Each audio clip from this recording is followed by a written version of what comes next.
ерөнхийдөө бол 31 улсын тамирчид оролцсон. 31 тамирчид оролцоод миний насны хүүхдүүдэд 10-аас 10 гаруй хүүхэд байсан. Тэгээд тэрэндээ оролцоход 25 м мэлхий сэлэлтэд би 30 секунд хийсэн. 30 секунд хийгээд алтан медаль авсан. Тухайн үед аюу их баярлаад тэгээ бүр ингээ баярлаад уйлаад аюу тийм гоё исэн.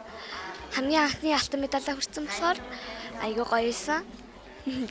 Айдас байгаагүй. 50 м сэлэхэд л би айжсэн. Сэлхээс өмнөх бараг 2 өдрийн өмнө нэг 25 м-тэй сэлээд үдчихсэн болохоор 25 м маань зүгээр гэдэгт би мэдчихсэн. Тэгээд 50 м-ээр сэлж үзээг болохоор маш айгүй эвгүй тэгээд айгүй айцтайсан. Тэгээд алтан медаль. Аюу гоё байна. Манай ангийнхан маань утсын маань тавин байлгүй. Тэгээд айгүй баяр хүргийгээд аюу их мессеж чичээсэн. Тэгээд баярлаа гэж хэлье. Баярлаа.